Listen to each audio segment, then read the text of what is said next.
the past 10 years with Brew has created a more disciplined Jonathan.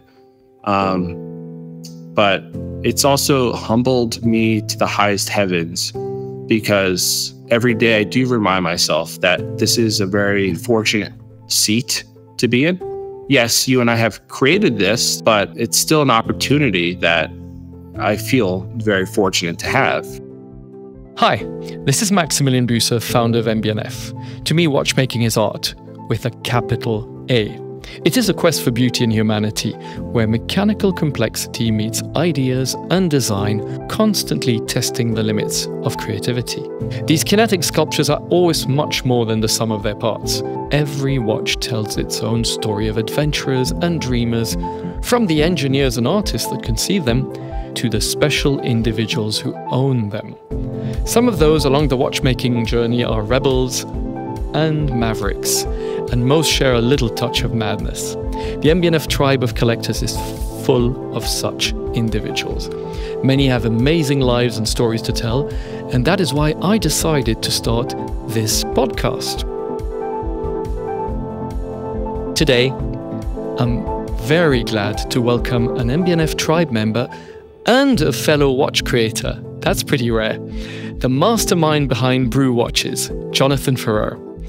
He launched what is for me one of the very first timepiece microbrands, which started as a passion project in 2015, 10 years ago.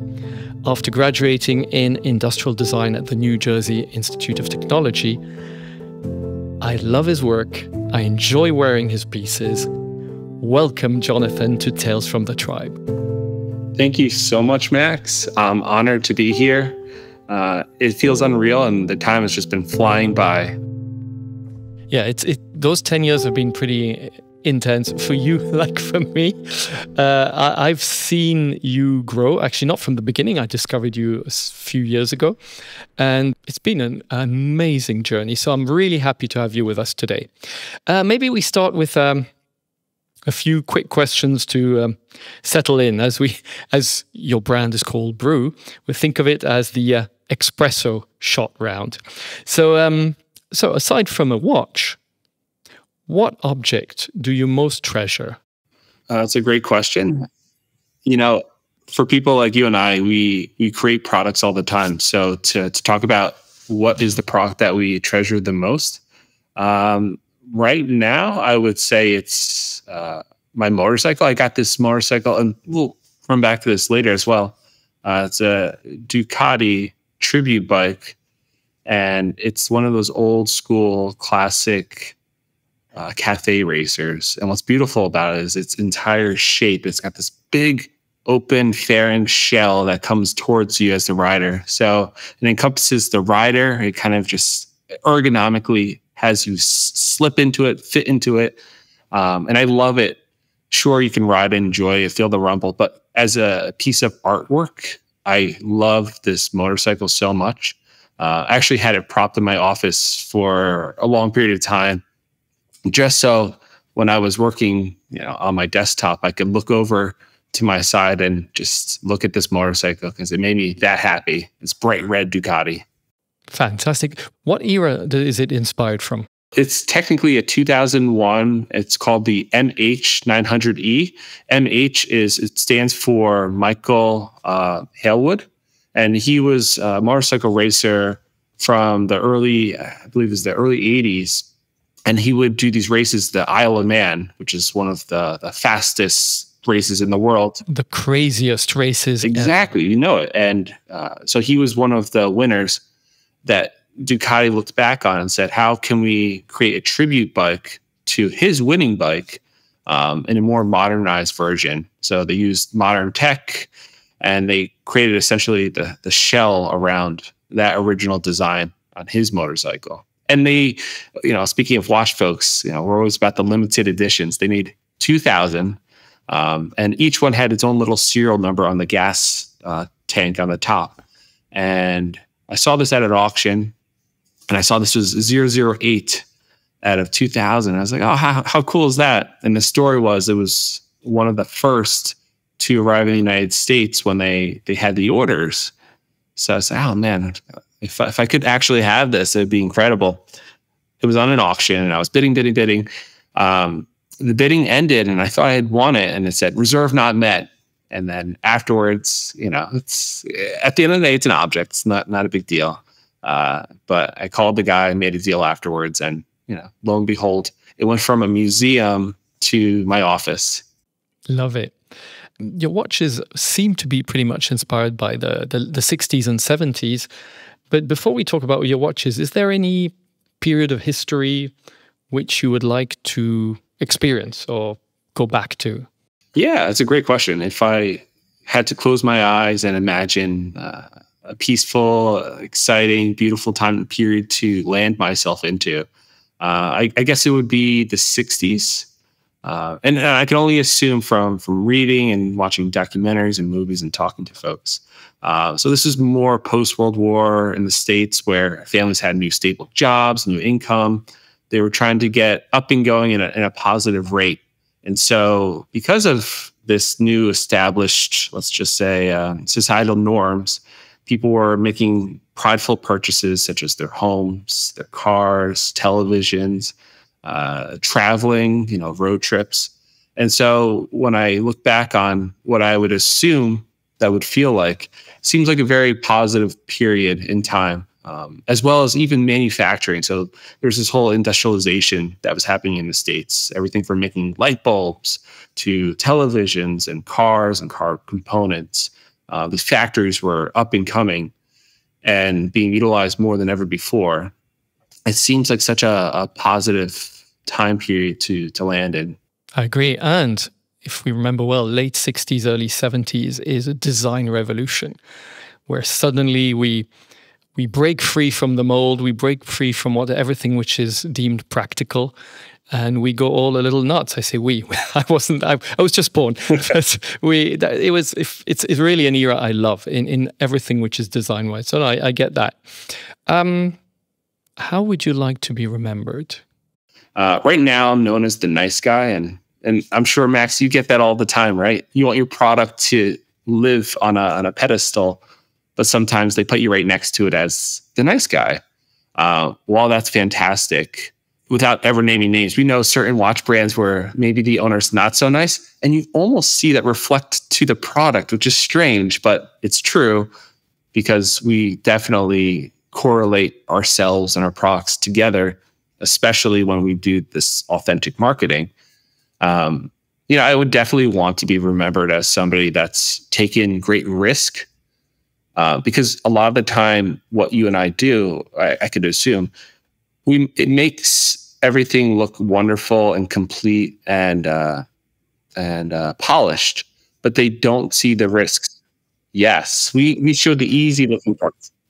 One of our colleagues one day sat me down. He said, you're really very annoying because you make it look easy. And we all know it's horribly difficult. But then people come to me, that person said, and say, why don't you do like Max?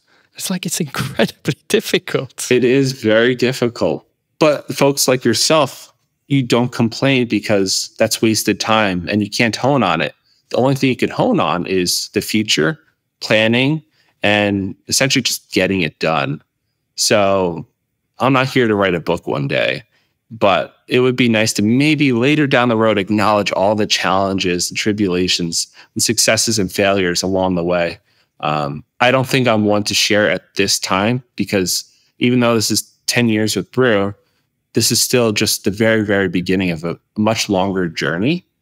But I think down the road, I would want to be remembered from that, whatever that list of challenges and risks that I took, having that outlined a little bit more in depth.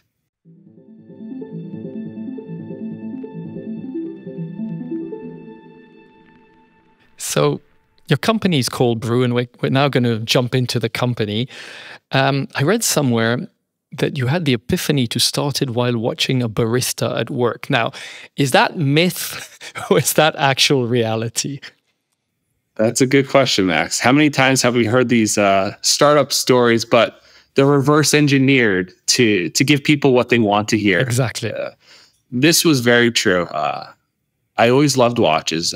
Quick snippet, when I was studying industrial design, I interned for Movado. And I worked for other licensed brands, just getting my feet wet. And what I would do in my free time, as a young guy, you have more time, I would always go to the bookstore and I would read through all the watch magazines. And so I was so inspired by all these big brands, yours included. And I said to myself, man, oh man, while I'm designing for others, what would it look like if I was to design my own watch? And while I was reading my magazines, I'm in this one cafe. The cafe name was called Bluestone Lane. And because I go frequently, I made friends with this coffee director. His name was Jai. He says, eventually, what are you doing? And I said, I design watches for different brands. I'm very low level, but these are the things I'm working on. I said, that's so cool. And then he even posed the question, if you were to do it on your own, what would it look like? And then I shot it back to him and I said, why? Is there anything useful that you could utilize as a tool on a day-to-day basis? And then he shows me his machine and how he will measure beans after he grinds it. And then he has this little shot timer, it's a little magnetic timer he just slaps on the machine. He says, it'd be really cool if we had a wearable shot timer on our wrist, because we're running around, we're getting the milk, we're getting the customers. It's very hustle and bustle. If it was wearable, it would be much more convenient. He says, but nobody's done it. Nobody really cares. And to be honest, baristas don't make that much money anyway. So who are they to buy an expensive watch? They'll have a Casio. He says, but if you want to run with it, go for it. And he said it with such a casual, nonchalant, almost comical way. I said, there's something here. So I went back to the bookstores and I kept just sketching watches, looking at the magazines. And every watch I came out with was another race car watch, was another space watch. And you could literally see me Xing these ideas out, because the number one thing I learned was, if you're going to do something new, you need to stand out, you need to be bold. Otherwise, you're just repeating someone else's path if you really want to have a quote unquote success with something new. So I said to myself, what would be a unique silhouette and story to tell along this idea of a shot timer watch? And so, long story short, that's how it came to be after speaking to this coffee director. Let's talk about you and the way you see the world around brew. So I really enjoyed wearing my brew watch when I was in March on holiday in Portugal. I sent you a few photos. It's superbly designed, incredibly detailed, incredible value for money, and it's quartz. Now, honestly, I think you're the virtually only quartz watch I own, and I remembered how practical and how easy wearing quartz is. You don't have to wind it in the morning. You don't have to wonder what time it is to set it. It's always at the right time. And I think reading one of your interviews, you talked about how interesting for you precision is. And I just wanted, what's your take on precision? And is precision an ally of creativity, or is it a danger to creativity? I can correlate this on a tangent to something else where it's now 10 years of doing this, you almost know too much that's involved. Almost being naive in the very beginning gives you more creativity. The more I do this now, and this is a bit of a tangent, the more I do this, the more I know how it's going to be received, how it's going to be worn, shared, maybe sold in the future.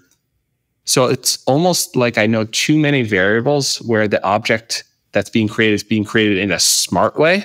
And sometimes I believe when I'm designing in such a quote unquote smart way to the metrics of what people want, I'm actually killing the creativity. I believe in the earlier years, when I was a little bit more naive, not knowing all of the results of how a watch would be received and accepted, I think that led to more freedom. However, there's one caveat, which is the longer I do this now, the more confident I feel in my designs, whether it's the color, the naming, the storytelling, of course, the marketing later on. I feel more confident. So my crux or my issue now is I know too much of how something will be received. And my fear, and I actually asked you this almost 10 years ago, is sometimes when you know what a person wants, part of you can almost deliver that checklist to them. And that could be very bad because you don't want to get out of line from your brand guidelines, or I shouldn't say that. You want to get out of your brand DNA or the trajectory that it's naturally evolving, just because you know either what sells well, what people are asking for. That's my fear, actually, is sometimes being influenced but by what I know will perform well. And that actually removes the risk involved. And maybe I won't take the risk on a different color, shape, silhouette, material, because I know black watches don't sell well. Carbon fiber might feel too light. Perceived value won't be there. Don't do carbon fiber.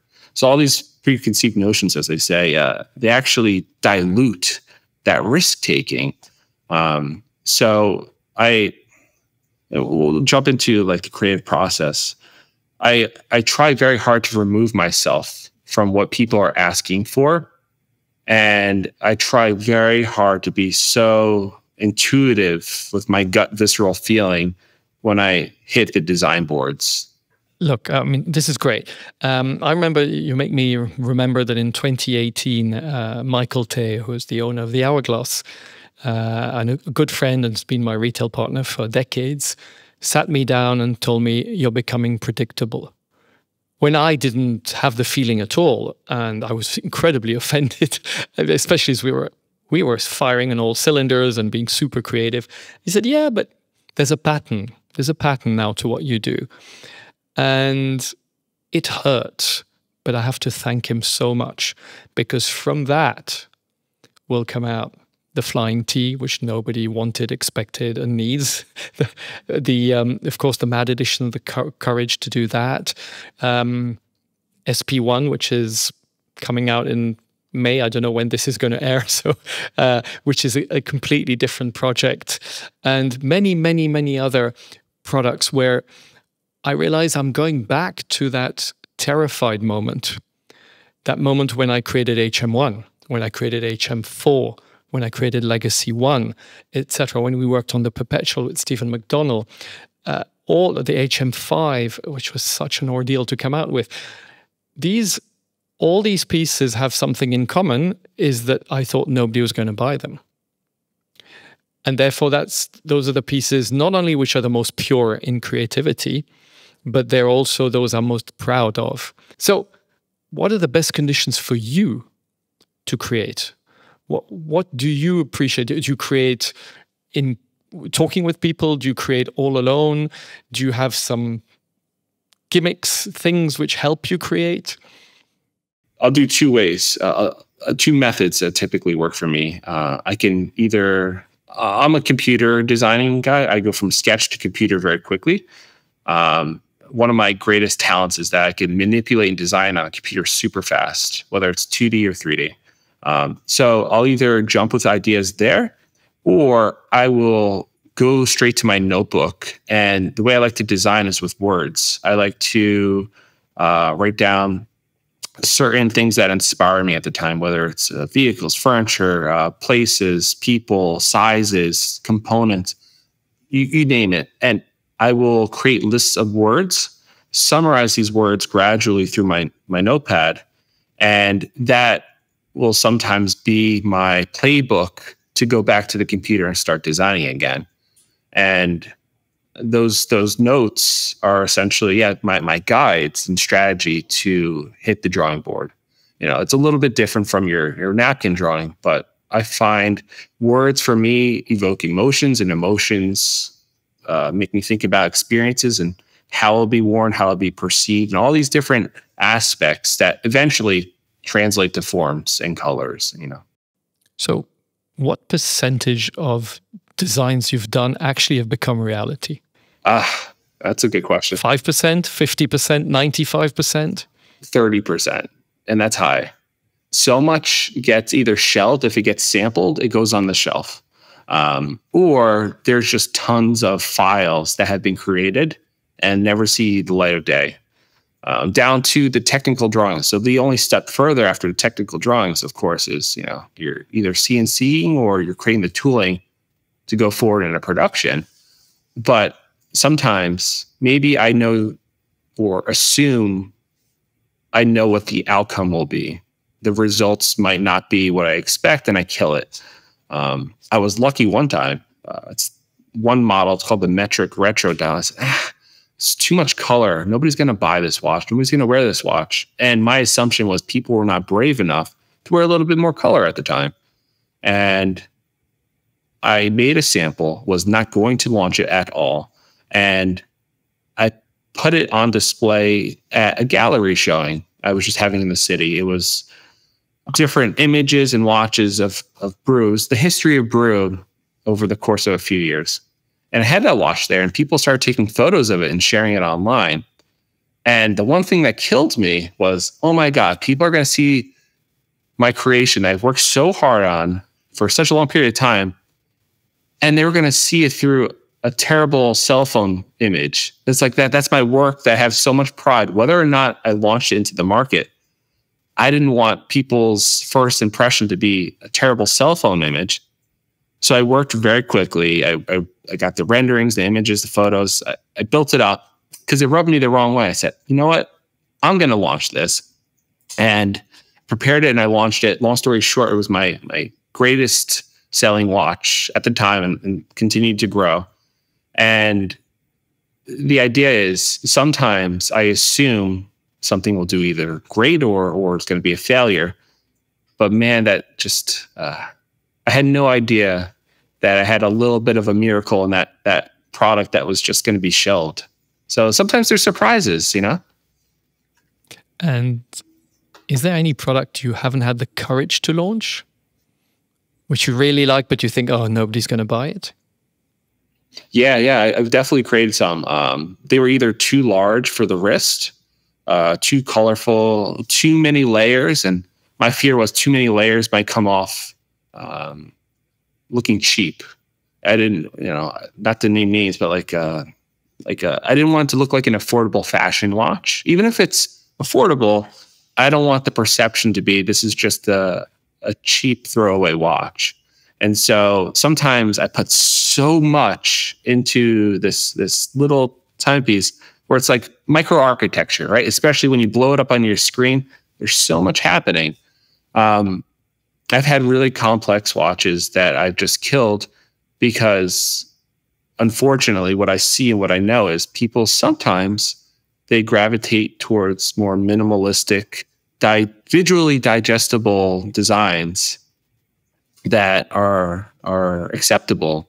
Because unfortunately, what I've seen again is people will buy and wear what they're comfortable with, sometimes, mostly, or they will buy what they are familiar with.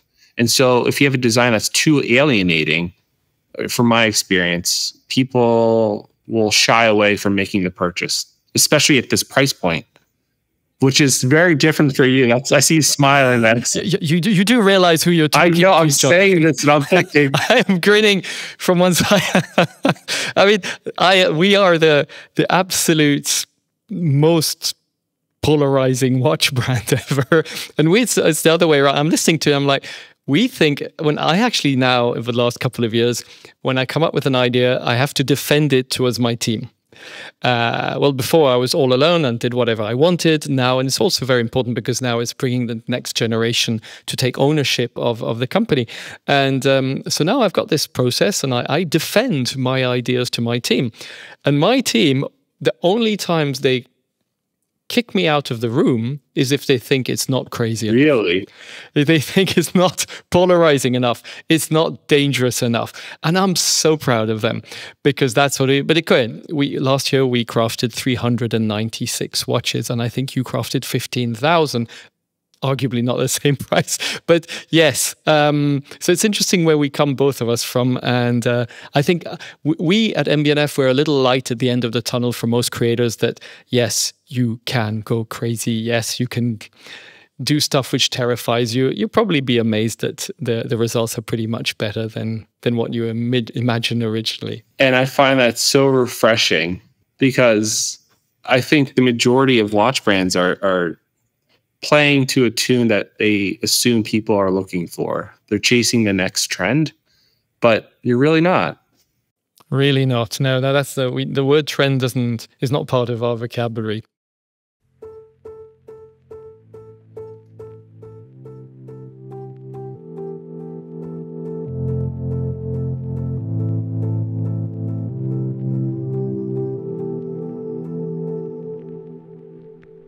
Let's actually come back to, I would like to touch on your childhood, if I may. I don't actually know much about your childhood. Is there a moment that triggered your passion for design, engineering, anything which you can relate to, or did that come later in life? Yeah, definitely. This is 100% a childhood correlation. My father was a jeweler his entire life. After he graduated high school at 16 years old, he went immediately into apprenticeship and started making jewelry for different jewelers in the New York City area. And then his father was a jewelry designer for Cartier way back before I was around. So my father eventually worked his way till he was a jeweler for Tiffany and Company. And he was there for over 25 years. And so he had lots of time there.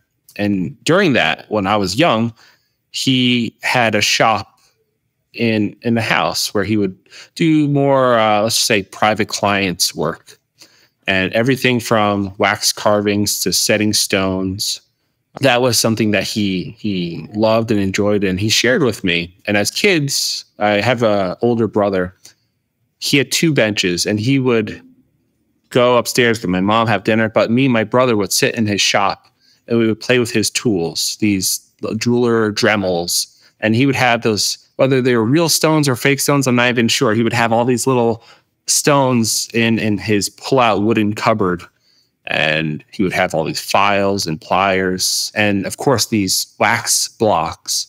And what he would always give to us as kids is he would give us this long stem of a wax block that was already milled out for a ring. And he would give us the jeweler's saw. We would cut out a little piece of this blue wax, and we would, chisel it down with the files and the saws until we eventually sculpted our own little ring. Now, our dad was nice enough to show us this. Our work wasn't good enough to actually cast these rings, but the idea of learning the process of, let's just say, the lost wax process was something that I always remembered. And every day when I would come back from school, when he would arrive home, it wouldn't be any time before I'd go down and see him. He would be polishing jewelry. He would be putting the rouge. He would put the wax onto these grinding wheels to polish maybe a friend or a client's jewelry. And he would do this in different ways. One for friends and family, of course. As some people know, jewelers don't make a lot of money. So this could be side money for him to just afford for the family, because it was only my father working at the time. So that was something that he enjoyed. He was very good at it, but it also paid the bills, because being a jeweler at the time just wouldn't do it completely. And so, yeah, whether he was setting stones, polishing jewelry, of course, my mom also loved that, because I think she would enjoy these gifts every now and then. And it wasn't until maybe 5-10 years ago, I asked them, I said, I remember you guys said you met into a bar, but can you describe in a little bit more detail how you actually met? And turns out my mom was at this bar. Her watch had fallen and broken apart. I think the strap actually broke. It was a Timex. And my father used it as a pickup line and says, "Oh, well, I'm a jeweler watchmaker. I can fix that for you." So he took her Timex watch, took her phone number, and that's how they actually started dating soon after. It was a simple fix, but that was enough to get them talking. Love it. And that explains the jewelry part. It doesn't really explain the design and the watches. How did that come about? Yes. So the actual watch design, watch industry was not correlated to him. Creativity, craft making, yes. But the engineering side, technical drawings, that came more in high school, college. One of the things I really enjoyed, I wasn't a popular kid, I was always on a computer, was CAD drawings. So back when CAD was real boring AutoCAD, I would draw engines in school. So I would do the orthographic drawings of engines. I loved it. It was therapeutic. It was also a healthy challenge because it was never done in one day. Just piece by piece, create these drawings. But when I got to college, that's when it got more interesting. And believe it or not, I still have this drawing. I found, it's actually the watch I'm wearing now. I was using Illustrator at the time. It was, all drawn to scale. And there's a legacy machine. I always had it on my wallpaper in college. And I said, oh, I'm learning this program. And I had a legacy machine up there and I was tracing it. I was tracing a vector drawing of the legacy machine to learn this new AutoCAD software. And back then I was learning AutoCAD, Adobe Illustrator, and 3D modeling programs. And the idea was back then, we'll just say 15 years ago. So LM1 came out in 2011. Oh boy, gosh, yeah. And that's when 3D printing was becoming popular. And so I was learning how to 3D print. And I was so fascinated. We were getting our first 3D printer in school. That's when I became fascinated. And soon after, intern at Movado, they taught me, some parts of speccing out watches, some of the materials. But it was very professional, but not in depth. It wasn't until I worked freelance for this other watch company, it was a local one in New York City, where young guy, lots of healthy finances, but didn't know where to take the brand. So he gave me an open book, says, I'd like to have watches designed. I'd like to have them marketed. I'd love for, you to coordinate with the manufacturer from sketch to technical drawings. So with all that responsibility, and I was essentially not getting paid, I was just geeking out on this. And so it was a full A to Z experience from me because I did the sketch, I did the 2D and 3D, and then he would fly me to Asia or Europe to speak with the manufacturers. And I was a young guy. I was like 22 years old. And it was the dream for me. And so that's what really sparked my interest to dive into the engineering part.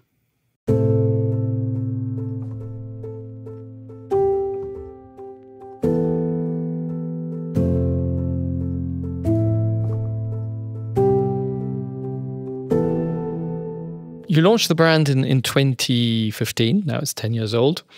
And for me, Brew is one of the original micro brands. I don't know if you like that term or not. I think you came out well before that term actually existed. But when you told your friends and family, I am going to launch my watch brand, I mean, for a Swiss person, people would already raise an eyebrow. But for somebody in New York, what happens then when you tell your family and your close friends that you're going to launch a watch brand? Yeah, that's a great question. I remember the exact night that I walked into the living room with my parents. They were watching television.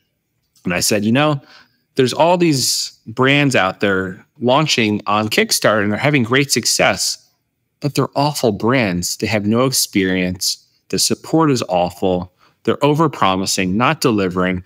And just the story and design is just so terrible. Wouldn't it be nice if I was able to do something on my own? I have an idea. And so when I approached them, I had it all laid out already. I said, I'm going to do a Kickstarter. I only have $1,000. I wasn't asking for money. I was essentially telling them I wanted to do this. And they said, honey, it's fine if you want to do this. We support your idea. Just know that if in the likely chance it doesn't work out, that you're going to need to focus your career path somewhere else.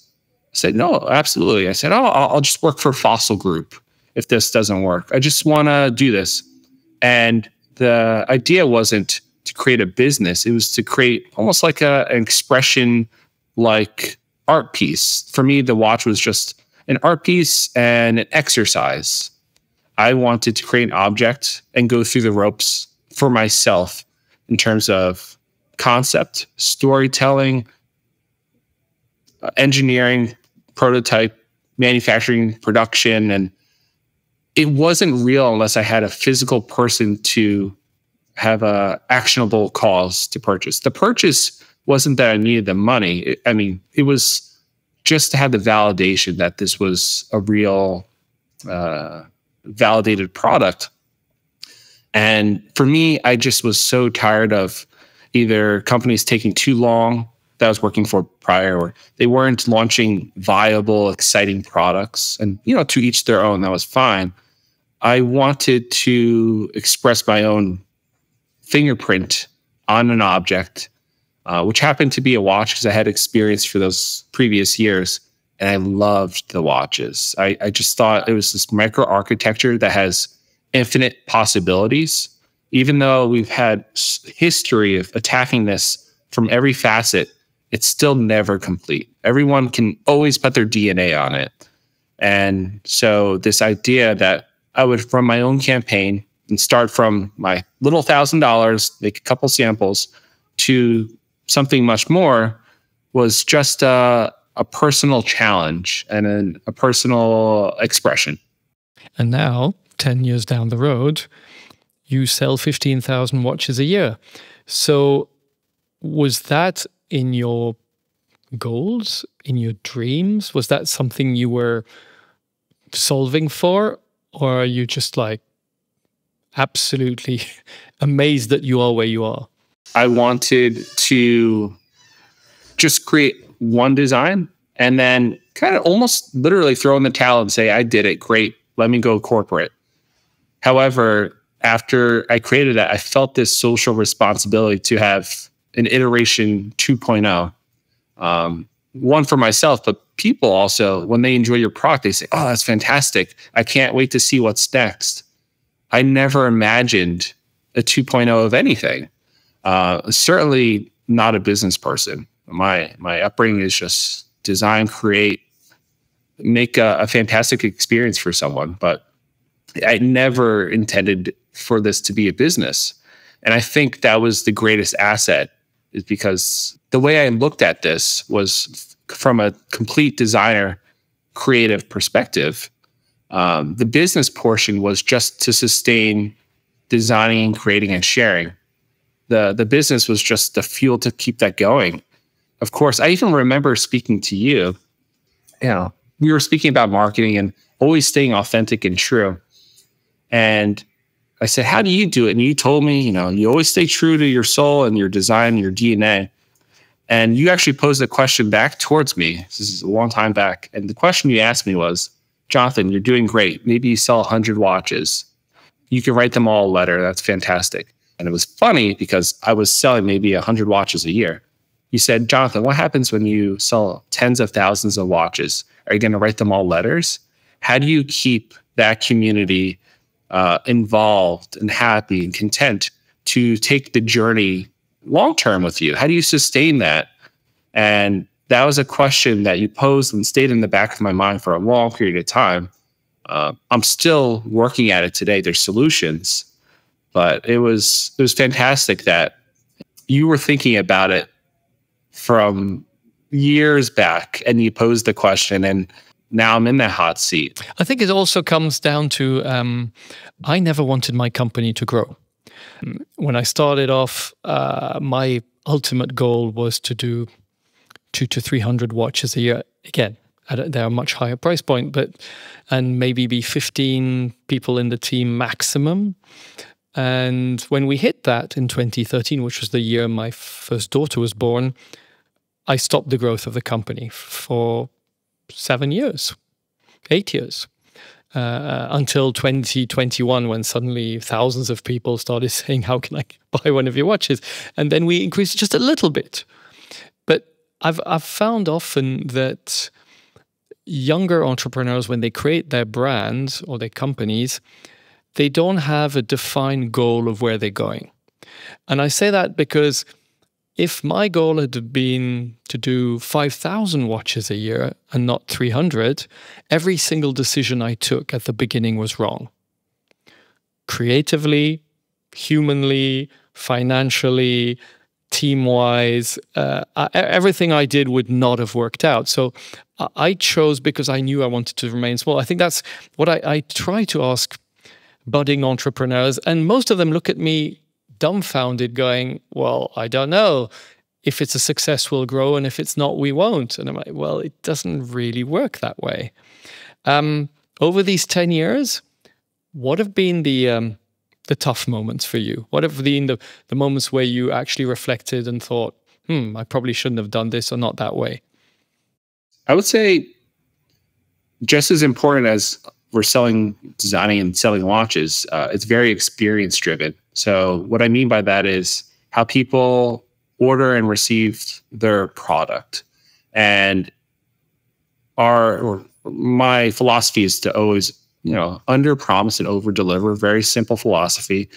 But there's every now and then times where people are just dissatisfied, whether shipping issues, product issues. Watches literally can get run over by a FedEx truck. So it's easy to manage when it's just a few hundred orders per year. But now when the volume is much larger, the challenge has been keeping that personalized support along the way fast. And you were kind of mentioning with young entrepreneurs, they all want to grow, but they're kind of scaling to the abyss. They don't know where they want to be. My North Star, I know where it is, but it's going to be a challenge because it does involve scaling quite a bit. So the challenging parts is scaling the company. Of course, quality is always there, but scaling and not alienating the customer when they need support and when they want to reach out. If they say, hey, John, I had an idea, they should feel as though, whether it's me reaching out or one of our customer service folks, that idea was heard. Product at the end of the day, there's lots of people in the marketplace creating objects. But if you don't have the support to sustain the product long term, then I think that's a big failure and eventually your demise. So I'm trying to up the quality of the watches and match with the support. Up the volume of the watches, up the support. And this tit for tat over the years has been the challenge. And that's my North Star right now. And do you have the feeling that the business side of your company is hindering your creativity? Yeah, definitely. The fact that now when you launch a product, you have to sell thousands of them, when before you were happy if you sold a few hundred? Yeah. I constantly have to pinch myself, look at the names of the people that are ordering, because it's very easy to go in analytical mode and look at the vast orders and look at the geography and the locations, look at the demographics. And by doing the analytical part, we're becoming cold business mind. It's important to fuel the company, to sustain the company, but then I feel as though I'm losing the essence of why I'm doing it in the first place. So on a daily basis, part of my meditation is reminding myself why I did this in the first place, which is this artistic expression and the love of sharing with people, which is listening to people. Is Jonathan today a very different human being than Jonathan 10 years ago? I ask that because my 20 years of MB&F have dramatically changed me. Not my fundamentals, luckily, but I think the journey with the ups and the downs, the people who helped me and were there for me, which I didn't expect, and those who actively put my head underwater, all those experiences have shaped me in ways I could not have imagined. And I am a different person. Are you a different person after 10 years? What has changed in Jonathan in 10 years? Yeah, the discipline has changed. The responsibility has changed. I feel as though I'm becoming more responsible and then also disciplined, because as the company does grow, if this operation is not running like a solid, precise machine, if it gets messy very quickly. So the past 10 years with Brew has created a more disciplined Jonathan, but it's also humbled me to the highest heavens, because every day I do remind myself that this is a very fortunate seat to be in.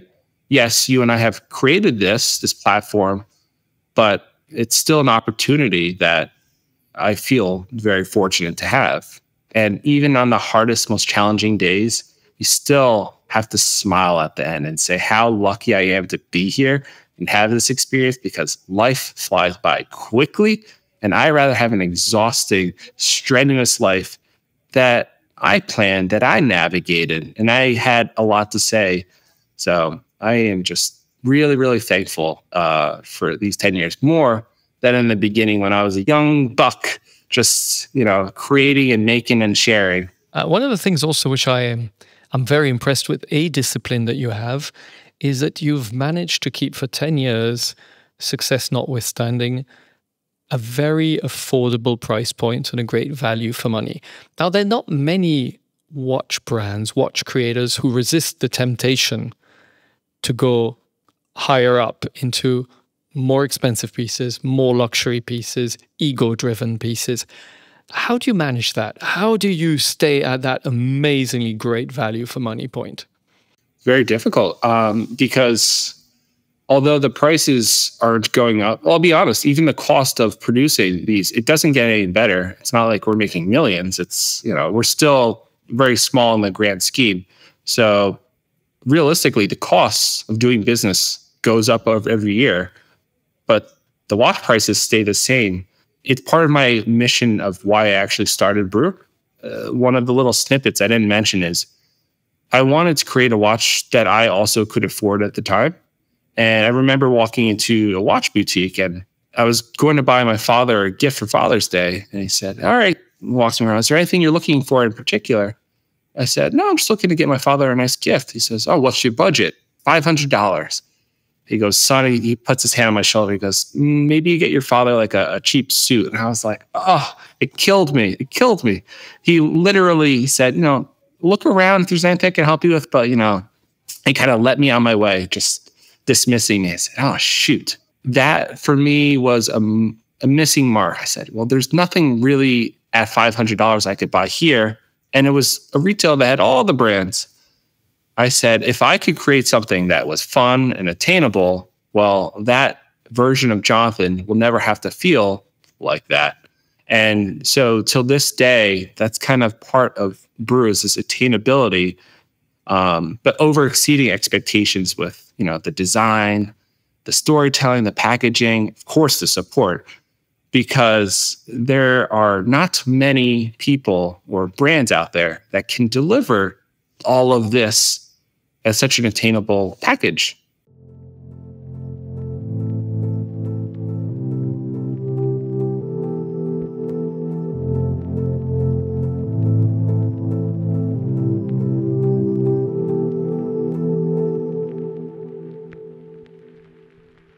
Let's just circle back to your influences.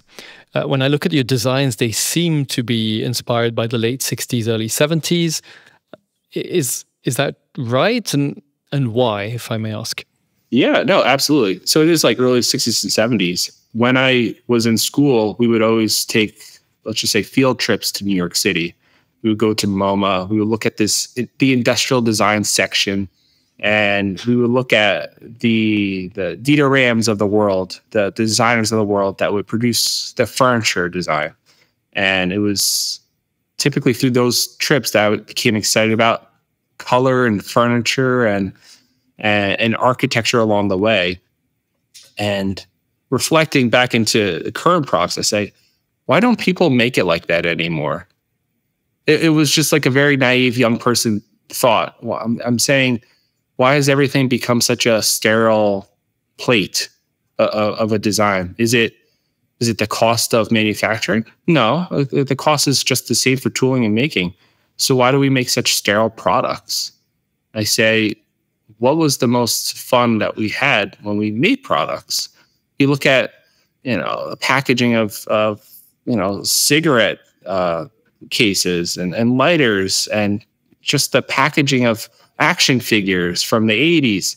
It was so fun and thoughtful. The cost wasn't prohibitive. So why did we turn down the dial on fun and creativity? Even when we look at cars now, I still ask myself, is it cheaper to make a car that has less form to it? Is it cheaper to make a car that has less curves? Well, no. So why do we make Camrys or cars so sterile with their exterior? I'm assuming the solution or the answer is it's just what people are more broadly going to accept. But that's why I always appreciate what you've done. It's not we need to reach the masses. It's what we enjoy the most, what's missing, and what's our language that we want to speak for years to come. For myself, it's tapping into the nostalgic chord. And for me, 60s and 70s, I think stands out with that DNA. And so my job now is to always find ways to tap into that nostalgia that people find familiar in a way. They can't exactly put their finger on it, but they know something about this is familiar yet unique. And that's the blend that I'm always going for. And you're a watch collector yourself, I think. I mean, well, first of all, I'm very honored that you own one of my legacy machines, and hence you're a member of the tribe. Can you maybe, and there I'm going to blow my trumpet on that one, can you maybe share with me why that specific legacy machine? Well, actually, yeah, this was the watch that I had drawn up when I was in college. It was on my desktop wallpaper. So I'll be honest, it was a transition between Earthworks and MB&F on my wallpaper back then. And it was just like a product fascination standpoint. It was always the blue MB&Fs that caught my attention. The contrast between the blue and the white dials. It's not that I dislike, but if I ever had, let's just say, a full table of all MB&Fs, the blue dials are the most, how do I say, vibrant drawing pieces. And we talk about this a lot in the car realm, which is what color car is the best color? And the real car guys always say it's not the black cars. It's a very amateur thing sometimes to say black cars, because black sometimes it hides the lines of the car. You spend all this time shaping, forming, designing the car, you paint it black and you lose it. Looks great in a light box, but on the street you lose it. For me, the way my impression on MB&F watches is the blue dials, the blue color, for me, is the greatest color to really depict what MB&F has to show for its form factor, for its finishing, for everything that I imagine MB&F to be. And as abstract as that sounds, and it's very hard to quantify and extrapolate, when I think of MB&F, I think of these beautiful blue dials, just similar to when you think of Moser, you think of fume dials in a way. For me, it's the beautiful blue dials from MB&F that does it for me. Well, thank you very much. You have another passion, which is motorbikes, and we spoke about your Ducati. Is that also something from childhood, from youth? How did that come upon? Yeah, so that's also from my father. A lot of my inspiration and following has been through my father. So when we were younger, mini bikes, dirt bikes, and eventually BMXing. So always on two wheels. And as an adult, more cycling. You mature with what you do. And it was about 10 years ago that I started to get into motorbikes, every mother's worst nightmare. And I still remember the day that I pulled up with a brand new Ducati, or one that I had bought online. And my mom looks out the window and she says, "Is that yours?" I saw her face just melt. I couldn't even break her heart. I said, no, that's my friend Dan's. I had to call my friend up and say, "Hey, Dan, can you hide this in your garage for the summer?" But I secretly got into motorcycle riding as an adult, and it was the most thrilling, enjoyable thing ever. Similar to having an MB&F on my screen, I'll tell you, manifestation is quite a thing. I had this exact watch on my screen. I got the watch. I had a Ducati Panigale on my wallpaper. I eventually got that exact bike. It's funny how powerful the mind is sometimes. And on a tangent, that's why I always remind myself to dream a little bit bigger, because the mind has very powerful ways to kind of lead towards that journey, towards that North Star. But yes, back to the motorcycles. Best experience I ever had. It's a thrill. You're very, you want to talk about visceral feeling. Every input you have is very directed towards the vehicle. And more than anything, as a designer, especially with Ducatis, they're just such beautiful objects to stare at. So even if I wasn't riding it, I could just sit in the garage, have a coffee, and just look at it. And as a young guy, that made me so happy. And it hasn't faded. And I've probably leaned into it more now as an adult, with even more appreciation. And yeah, I don't think that'll ever disappear. Beautiful. You know, you remind me that in the 80s, when I was 18, I did an internship in the UK, and I was fascinated by a car brand called TVR, which were man-made cars. Man-made because a really small operation, artisanal, in Blackpool. And so I drove up to Blackpool, and they kindly gave me a visit. And I was in love. And I knew that from my background, I would never, ever be able to afford a TVR. And then 17 years later, at the head of Harry Winston, making good money, I one day thought, now it's now. And I hunted one down for a year and found a pre-owned one pre-owned Griffith 500 in Zurich. And I will always remember when I paid for the car and drove off, I was on the highway, I was screaming with joy.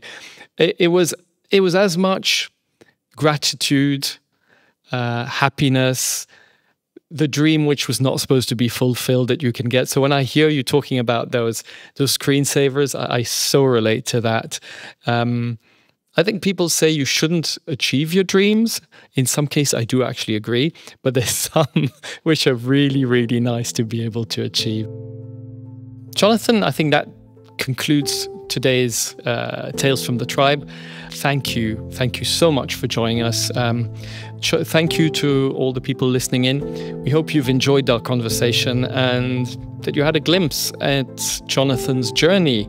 It's a pretty amazing one, which he never dreamt of, and where he is. So really, really well done, Jonathan.